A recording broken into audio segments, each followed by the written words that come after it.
नमस्कार दोस्तों, आज बात करेंगे बीएड सेकेंड पेपर से अभिप्रेरणा के सिद्धांत के बारे में। विभिन्न मनोवैज्ञानिकों द्वारा बताया गया कि मनुष्य में जो है अभिप्रेरणा की उत्पत्ति कैसे होती है और इन्होंने जिस प्रकार से बताया उसको अभिप्रेरणा के सिद्धांत के रूप में मान्यता मिली।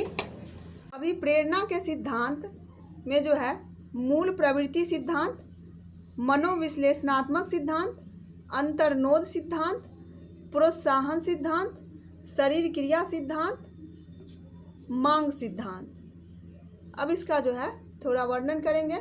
मूल प्रवृत्ति सिद्धांत जो है मनोवैज्ञानिक मैकडूगल के द्वारा प्रतिपादित किया गया। उनका कहना था कि मनुष्य का जो प्रत्येक व्यवहार है उसकी मूल प्रवृत्तियों द्वारा ही वह संचालित होता है। उसकी मूल प्रवृत्तियों के पीछे छिपे संवेग ही अभिप्रेरकों का जो है कार्य करता है। लेकिन इस सिद्धांत को देखा जाए तो मनोवैज्ञानिक मूल प्रवृत्तियों की संख्या के संबंध में एकमत नहीं हुआ, क्योंकि यह सिद्धांत जो है अपनी ही कसौटी पर खरा नहीं उतरा। मूल प्रवृत्तियों में जो है सभी मनुष्यों में समान अगर हो तो उनका व्यवहार भी समान होना चाहिए, परंतु ऐसा नहीं होता है। मनोविश्लेषणात्मक सिद्धांत, इस सिद्धांत का जो है प्रतिपादन मनोवैज्ञानिक फ्रायड ने किया था। इसमें अभिप्रेरणा के दो मूल कारक होते हैं, एक जो होता है मूल प्रवृत्तियां और दूसरा होता है अचेतन। फ्रायड के अनुसार एक जो होता है वह जीवन मूल प्रवृत्ति और दूसरा होता है मृत्यु मूल प्रवृत्ति, अर्थात संरचनात्मक एवं विध्वंसनात्मक व्यवहार की ओर यह प्रवृत्ति प्रवृत्त करता है।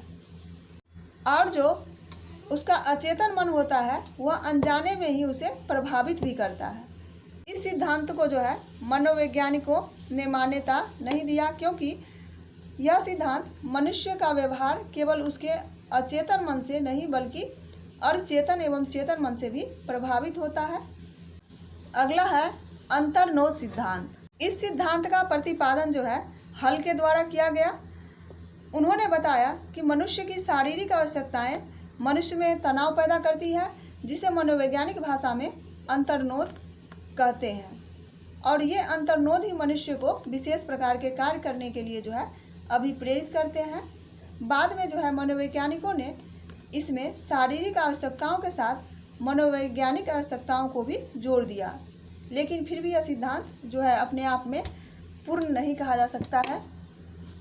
अगला है प्रोत्साहन सिद्धांत। इस सिद्धांत का प्रतिपादन बोल्स और हॉफमैन ने किया था। इस सिद्धांत के अनुसार मनुष्य अपने पर्यावरण में स्थित जो भी वस्तु, स्थिति या क्रिया होता है उससे प्रभावित होकर वह कार्य करता है।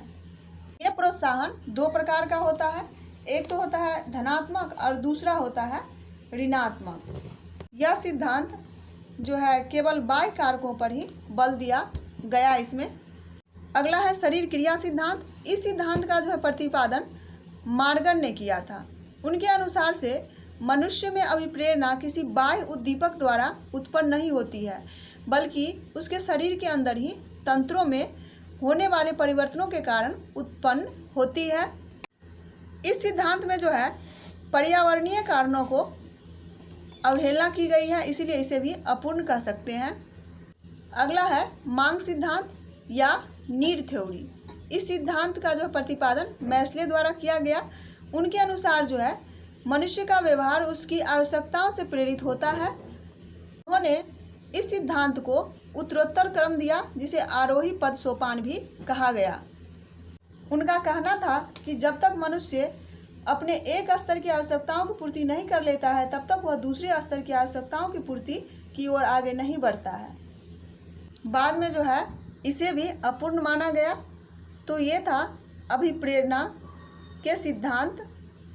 आपने अगर ऑल इन सबको सब्सक्राइब नहीं किया है तो सब्सक्राइब करें, और हाँ, अगर ये वीडियो पसंद आए तो लाइक ज़रूर करें, आगे तक शेयर करें ताकि दूसरे को भी इससे कुछ लाभ पहुँचे। धन्यवाद।